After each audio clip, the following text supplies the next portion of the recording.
What's up, guys? Mason the Brock Henderson here, and whew, that was pathetic. That was awful. Absolutely terrible. I don't think I said this in the last video I did on the weekend, but after the Liverpool match, I was thinking to myself, what could be more embarrassing than getting beat in the Carabao Cup final by a bunch of kids? Getting knocked out of the FA Cup by a championship side, that would certainly do it. It should have happened, honestly. Leeds deserved to win this match based on the run of play, based on who performed better. Leeds were the better side. At our place, they were the better side. They created the better chances. They were more dangerous looking. We were boring, dull, pathetic. I mean, it was awful.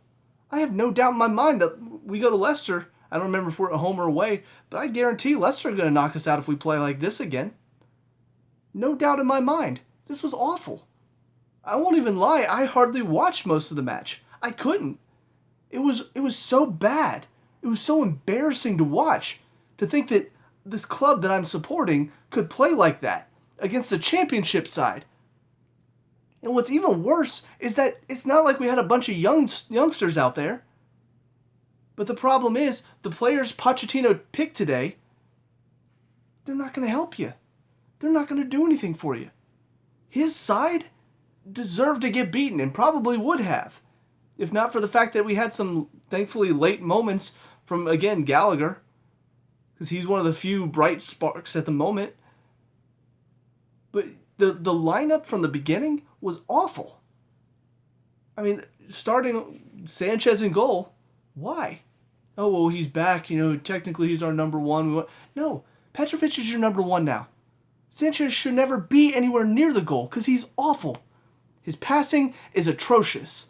His shot stopping is a little below bad. It's not quite terrible, but it's not average. Why would you play him? It's not like we're facing some lower levels. This is a championship side. And not just that, a championship side that are fighting to get back into the Premier League. So this is going to be a side that are going to test you. And you put Sanchez in there. That's asking for trouble. And then your back line, I mean, you got Gusto and Disasi, which are okay choices, but then you got Chalobah and Gilchrist. Chalobah still coming back from injury, and he's not looked great. He's looked very shaky recently. But you're going to start him now, alongside Disasi, who has his ups and downs, and then you got Gilchrist, who he hasn't been seen in a while. I don't know why. I've been asking for him to play more, but he hasn't been. And you're just going to, hey, go start now in a position that you're not used to. He's been on the right side. I don't think he's played on the left side. If he has, it's only been once, maybe. But he's been a right-sided defender throughout this entire season that I've seen him. And you're just going to throw him in after several games of no appearances. You're going to throw him in on the left side and go, hey, good luck out there. You got Caicedo and Fernandez in the midfield again, which, I get it. You're not going to pay all this money for these two and then not play them. But, I mean, how much does Caicedo have to do before we finally just say, you know what? Maybe we screwed up with this one. Maybe this was not a signing that we needed to make. Maybe we need to move him up. Because, my God. I'll talk about him a little bit more later. The three in behind the striker, worthless. The most worthless three in behind the striker we've had all season. Sterling, Madueke, Mudryk. What's in that? What are you going to get out of that? You've got Mudryk, who's all pace, no creativity.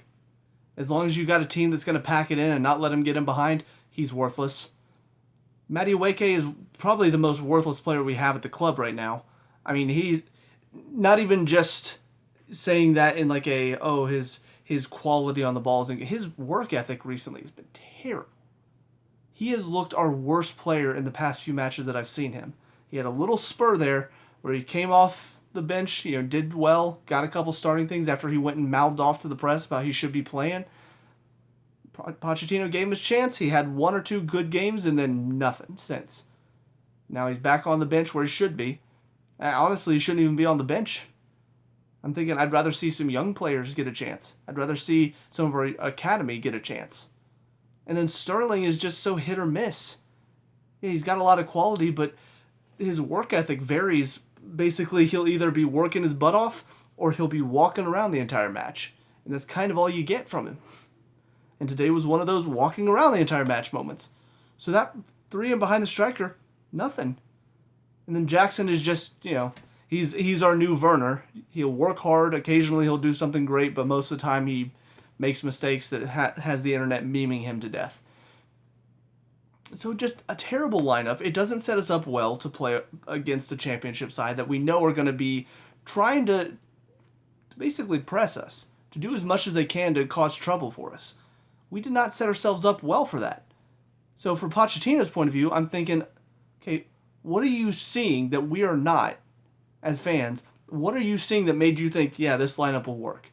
Because I can guarantee you a majority of your fan base, as soon as they saw this lineup, thought, oh no. And for most of the game, it was, oh no. It was a lot of Leeds. Yeah, we had, again, 2 moments of quality that got us the goals, but the rest of the match was nail-biting, sitting back, oh gosh, oh, we're so nervous, oh god, they're about to score. That's what it felt like for most of the match, because we have a lot of players out there that are not going to get the job done. And it wasn't until Gallagher came on that I actually felt like, okay, maybe now we can start to turn the screw a little bit more. Maybe now we can start to actually get the ball down the field more and create something and actually put pressure on Leeds' back line, because they really didn't have much to do.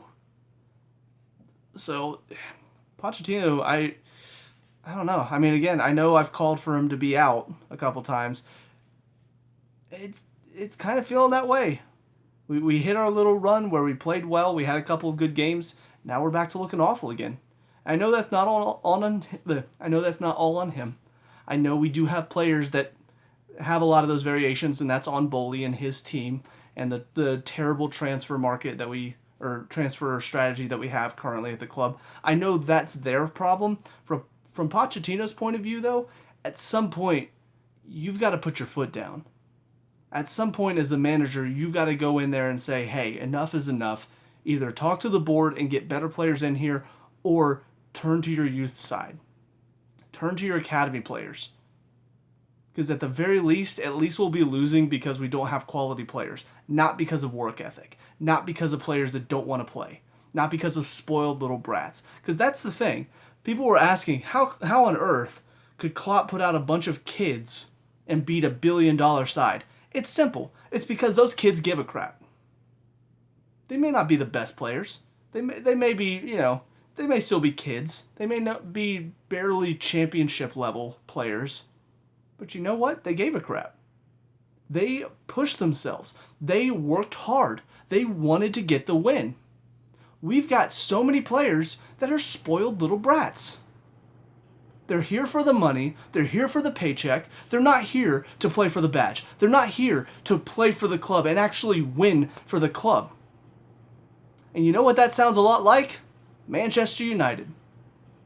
All these years, I have been laughing my ass off at Man U fans, because they talked a big game, but as soon as Ferguson left, the transfer team at Man U did a terrible job of recruiting.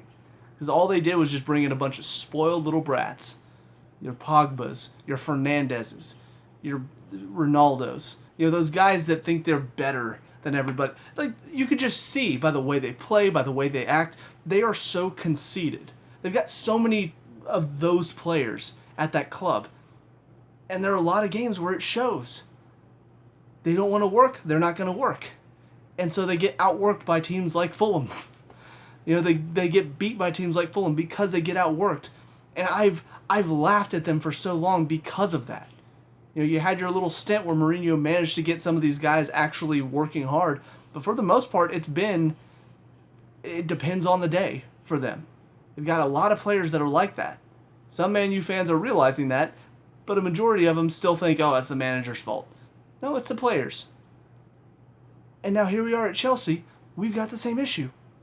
Within a year and a half, 2 years, I don't remember how long Boley's been here. Whatever the case, in that little amount of time that Boley's been here, he has turned us into what the Glazers took, It took like 5 years after Ferguson left for them to turn Man U into that spoiled brat club. Boley took even less time. For him, it was just, let's get these high-paid players in here with, young, possible talent. Let's just get them in here on the money. Let's just pay them more than anybody else is going to pay him. That's how we'll get him in here. Yeah, and guess what that gets you? A player who's here for the money. That's what that gets you. And you won't win anything with players like that. You will not. Say what you will about Man City. Yes, they pay their players a lot too. They're going to play for Pep. It's not about the money. It's about playing for one of the best managers in the world. We don't have that. We've not had that. Tuchel, he was good, not great. We're seeing that at Bayern as well. He's not one of the best managers. He's good. He's got quality to him, but there's a lot of gaps in his tactics. Potter, nobody's coming to play for Potter. Nobody's going to come for a guy who is a mid-table coach at best. Nobody's coming to play for that. Lampard, obviously nobody's playing for him. Now you brought in Pochettino. Decent rep. Nobody's coming to play for him, though. Nobody's coming to learn from him. Like, that's... It's so obvious.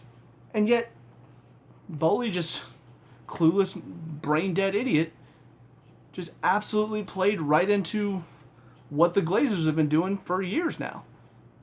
Almost instantly, just, let's just write a check and bring in this guy, and surely he'll want to play for us, right? Not always. Sometimes, yeah. Sometimes they'll turn up, sometimes they'll work hard, sometimes they'll look good. But if they don't want to, we'll just walk around the field. We'll just slowly pass it. Oh no, we let in a goal? Darn. Oh well. I mean, it's not like we have to win, right? Oh, this was a final? Oh well. Oh, we'll go again next time, I guess. That's what you want, right? That's what you want at a club. You want to have players that are just here for the paycheck, that aren't here to actually fight and work hard. I don't know. I'm at that point now where I'm so done with it. And it's only been 2 years of Bowley doing this. And I'm already sick of it. I'm already sick of these players that are not good enough, that don't work hard enough. The players that do work hard enough, they're not good enough. You know, we have, I would say, Gallagher is probably the only one that I grant. He's got some quality and he works his butt off every single game. Outside of that, you've got players like Palmer, Sterling, Caicedo, Fernandez. I'll say Chilwell in there as well. All of them talented players. They've shown their quality multiple times. The problem is, you don't always get 100% from them. Some of them will give 100% more often than not. Fernandez, I will admit, tends to give a decent amount of effort. Chilwell, decent amount of effort. Palmer, decent when he's on the ball. But I look at like Caicedo. I mean, today, if you put a camera on Caicedo today, you would see how many moments he just didn't give a crap. How many times he was just like, Player comes in for Leeds.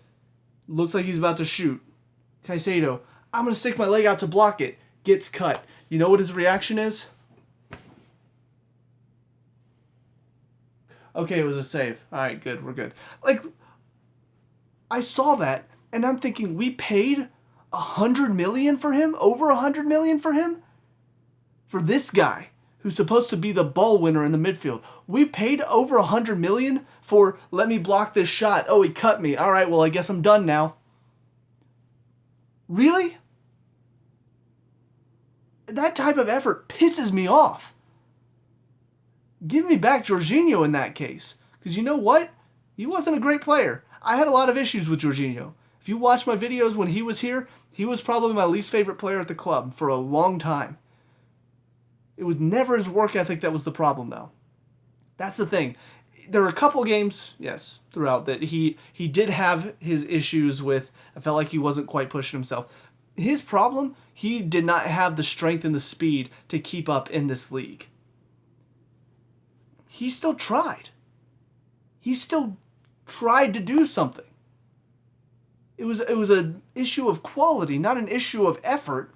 Caicedo, most of my issues with him have been how little he tries. I mean, God, I watch him run and he looks like he's laboring. He looks like he's, God, I don't want to be here. Starts walking. I mean, it's ridiculous that is one of the highest transfer in Premier League history. He is one of the highest transfers. And that's what we get from him. We get walking. We get standing. We get slow, lazy play. We get him losing out on battles that leads to a goal within 3 minutes of the game. I mean, it's embarrassing to watch him. So from that perspective, again, why are we not changing anything? First of all, Bowley, why are you not out of here? Like, it's been an embarrassing 2 years as you as the owner. So either you need to take a step back, you need to just, all right, I'm just here for the funds. Let me get smart people in here that know what they're doing, and let me take a step back. Either that needs to happen. If you've already done that, if he's already brought in a team, then he needs to fire the team. We already know the physio team needs to be fired. Fire the transfer team, if there is one. I'm assuming there probably is by this point. But whoever's in charge of that needs to be gone. Because they're idiots. Whoever's doing the scouting, whoever's picking the players that we bring in either spoiled brats who are just here for the money, or we bring in players that can't stay fit to save their lives. Like, those are our two issues, and we keep doing it. So why are we still having these people make these decisions? Like, if this were, okay, well, it's the first year, let's see where it goes. Okay, fine. It's been more than a year. We've had a new coach, we brought in a bunch of new players, and guess what? We're still in the same boat that we were whenever Bowley first took over. Still the same issues. In fact, some of the issues have gotten even worse. So clearly, we've not fixed the problem, we've amplified it. Which tells me the people who are doing their jobs are not doing them correctly. They're failing at their jobs. Can we stop doing the American, oh, it's okay if you fail, here, let's give you a way to succeed. No. Sometimes if you fail, you just fail. You fail, you lose. Good day, sir. Like, that should be it. This stupid American way of thinking. I don't know if that's what's going on, but if it is, it's definitely coming from Bowley. This mindset of, oh, it's all right, guys. Hey, it's okay that we're not doing well right now. It's okay that we're losing games, that we're not winning trophies. Hey, it's okay. Here, you guys got this. Go out there and do better. Here's your participation medal. Go do better. Yeah. It's not going to win anything. Say what you will about Abramovich. Say what you will about the firing of managers. You know what? He got results. He won trophies because of that. Some people may not like it. Honestly, I'm not a fan of just, oh, things are going slightly bad, you're gone. I'm not a fan of that either. I'd prefer that we give a manager some time to try to turn it around first. I've got no problem with that. But the problem is, at some point you have to realize whenever there's a deeper issue there. It's not just this guy is in a bad run of form, but he'll turn it around. We've seen that from some managers. Sometimes you look at Potter, there was very clear sign he was not going to turn it around. With Pochettino and these players, there's a very clear sign that things are going to stay this way. There's been no change. You have those moments where people are asking, oh, has Chelsea finally turned a corner? How many times do we have to ask that question before finally people say, you know what? Maybe we're just an up and down team right now. Maybe we don't have the consistency to say that if we're going to go on a run, we're going to go on a run. No, it's going to be a run of 2 games, 3 games maybe, where we play well, and then we're back to crap. And we'll have that for a few games, and then suddenly we'll turn it around, have a great moment, have a great game, and people will go, oh, are Chelsea finally turning a corner? Then we'll do that for 3 games, we'll lose again, and people are going to be like, oh, I guess that was just a false flag, and then we'll be in the shitter again for a little bit. And it's just round and round and round and round we go. At some point, we have to realize that's where we are. And we have to do something to change that cycle. Because we can't just keep ourselves in this little bubble of doing well and then doing crap, and then doing well and then doing crap. You don't win leagues, you don't win trophies, you don't win tournaments doing that. You have to find teams, players, managers that can get you to win, ride that momentum into a win streak, and play well for multiple games in a row. And you win 4 or 5 games in a row, and suddenly now you're shooting up the table. Not, oh, we won 2, and we lost a couple. That's fine. We can lose a couple. It's fine. We'll turn this around. We turned it around. Yeah, we're doing okay. You know what? We're back to losing, but it's fine. We'll turn it around soon. I'm drained. I'm tired. I'm sick of all of this. I'm sick of all of that theater. Every time I get on social media after we've lost a game, I'm sick of the theater of the club right now. The we'll bounce back. Oh, I'm dealing with it not just with Chelsea, with Atlanta United as well. It's the same thing. This mindset of, don't worry, guys. Hey, I know it looks bad right now, but we're turning it around. How many times do you have to say that before you finally realize you're not saying anything? You're just saying these words as if they mean something. But in the end, we all know that even if we do turn it around, it's not a permanent thing. It's not something that, oh, this is here to stay. This winning mentality, it's here to stay. It's not. We're in a lurch. We've got a bunch of players that can turn it on for a few games and then just will sleep through the next 3 games after that. That's not good enough. That's not what we need to get into the top 4, to challenge for the title, to win a Carabao or an FA Cup. So, I don't know what else I can say. I've ranted about Bowley before. I've just reached a point where I'm kind of done. And I'm shocked more fans are not feeling this way. It's almost like they think, those few matches, the wins against Villa and Palace, the great draw at Man City, it's almost like they see those moments and think, all right, guys, we can calm down now. Look, Bowley and Pochettino, see, they've got it figured out. At some point, you have to realize that's not going to last. At some point, you have to wake up and go, you know what? Maybe those are the exceptions to the rule. Maybe those are not a sign of who we really are. Maybe it's the embarrassing 1-0 loss against Liverpool kids. Maybe it's the embarrassing near win against a championship side that way outplayed us at home. And it's going to take the fans doing something. Because, Bowley's making money hand over fist more than likely. I wouldn't be surprised if he has upped his value so much because of how he's running this club. He's a very good businessman. However, what he's doing for the quality around the club is awful. The quality at the club at the moment is terrible. But he's probably doing great. So unless the fans start to make sure that financial part of things starts to fail, unless the fans stand up and do something about it and say, you know what, maybe let's start boycotting these matches. Maybe let's all start going to the women's matches instead of the men's. Until the fans do something, Bowley's not going to change anything at this club. Because for him, I don't see that results matter to him. If results mattered to Bowley, by this point, we would start to see some change. We would have started to see he's going to do something a bit different. He's going to start to actually change things and make things more positive. Maybe start to bring in some more experienced players. Maybe start to invest in players that actually work hard and just do that scouting. Who are the players that are going to bust it no matter who they play for? Who are those players? Who's the manager who can bring that side out of players? Until we start doing scouting like that and not just, oh, who's the highest rated youngster at the moment? Oh, this guy at Brighton? 100 million Brighton give him to us. All right, who's another one? Oh, this guy? Here, have 70 million. We'll take him. Until we stop doing that, we're not going to make any actual changes. We're not going to make any actual progress. We're going to be stuck as a mid-table side who will win some, who will lose some, who will draw some, and we might make it somewhere in a couple of tournaments. We might have enough quality to see past a few of those games and be like, okay, we can win. But once we get to the final, we don't have the quality, we don't have the experience, we don't have the desire to really push and win that match. So that's where we are. It's where we're stuck at. It's embarrassing to watch. It's frustrating. We'll have our moments. We'll have those games. The 1-1 draw against Man City. Can watch that match and be really proud of the team and how hard they worked. And then 2 games after that, embarrassing. Outworked by kids. Outworked by a championship side.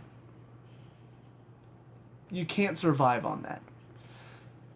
So anyways, that's about all my rant done. If I wanted to give individual ratings for today, Sanchez, I'd give him a 4 because he just wasn't good. Gusto, I'd give him a 5. I don't think it was entirely his fault. I think he's probably starting to show a bit of wear and tear because he hasn't been playing a lot recently. Disasi, I mean, he was kind of his typical 5. He's had a couple of decent performances recently, but today kind of showed this is his average. His average is 5. He'll play well at times, but then he'll have a lot of moments where he gives the ball away too easily, or defensively he's not quite fully aware.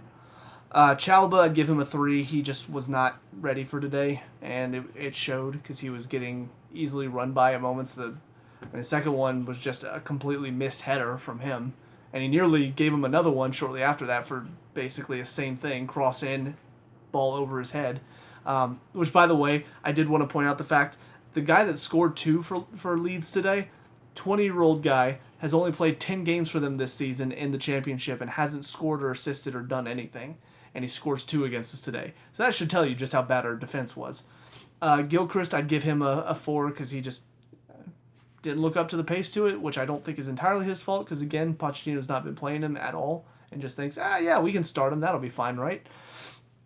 In the midfield, Caicedo, I'd give him a 2 just because I was sick of watching him jog around the field, walk around the field, put forth hardly any effort. I don't care that he assisted. I think it was Jackson's goal. I don't care about that assist. There were too many moments of nothingness from him that I'm 2 down there. Fernandez, I'd give him a 7. He worked hard. He actually was one of the few players that I thought actually put forth effort for most of the game and had quality to back it up as well. That's kind of the thing. If they worked hard but didn't have quality, like Disasi, Gusto, I'd give them 5s. If they worked hard and had quality, most of them are 7s, and then if they didn't work hard, I want to give all those players 2. And on that note, Madueke is a 2, Sterling's a 2. Mudryk, I'd give a 4, 5. I mean, he did work hard. He did try to push himself, but yeah, just nothing really going forward from him, unfortunately. And then Jackson, I'd give him a 7 for the goal, but outside of the goal, I thought we needed more from him. As far as the subs that came on, I mean, Gallagher, I'd give him an 8 just because he came on, changed the game, and then scored the winner. He works hard. It took him a minute to grow into the game, to be fair. Like, there was some time after he came on that I noticed he wasn't quite involved, but by the end of it, he was our most influential player. I think Chilwell also came on first with him, and I'd give him a 6. I don't really remember much good or bad from him, so if I don't remember a player, typically that means that they just did their job quietly well. Palmer, for his standard, I'd probably give him a 4, but if I were just judging him based on how did he perform, he's 5 today. Did okay, not great. Some of his passes were very unlike him, poor crosses and stuff. But overall, I thought his work on the ball was fine. And then, who was the other one that came on with Palmer? Colwell was the other one. And he was just, I don't really remember much from him either, so I'd probably give him a 6 alongside Chilwell, because, again, if I don't remember you, that means you didn't screw up, at least. And especially for defenders, that's kind of my standard. If I don't remember you, that means you quietly did your job well, so I'm going to give you a 6. And then, the kid that came on at the end, it was a nice moment for him. I don't even remember how to pronounce it. It's like Tarianian or something like that. I don't know, but obviously he came on for just a minute and a half to waste some time with the sub, so I can't really rate that. But yeah, I know I ranted a lot. I'm sure the Chelsea fans, or cheerleaders as I like to call them, are going to be upset that I didn't praise the hell out of this team for winning. But the fact of the matter is, this wasn't a good win. This was a terrible win. It was a lucky win. We had our moments of quality, but if I'm being honest, Leeds had a chance to put this game way out of reach for us with some of their missed chances. And we can't rely on that luck. We can rely on it when we're facing a championship side because, they're not going to have the quality. Hell, they nearly had a chance at the end to tie it up with the one guy that missed his chance with nobody on him at the top of the box. We can't rely on that when we face better teams. So this was a terrible performance. Glad we're not knocked out of the FA Cup, but again, Leicester will definitely knock us out if we play like this against them because they are having a much better season than Leeds is. So those are all my thoughts. Let me know down in the comment section below what your thoughts on the game were today. If you disagree with me, hey, tell me about it in the comments. Drive up the engagement. Tell me how wrong I am, and I can just sit here and laugh because the game today proved me right, but whatever. Also, leave a like and subscribe if you want to see more Chelsea reviews. But until next time, I'll talk to y'all later. Peace out.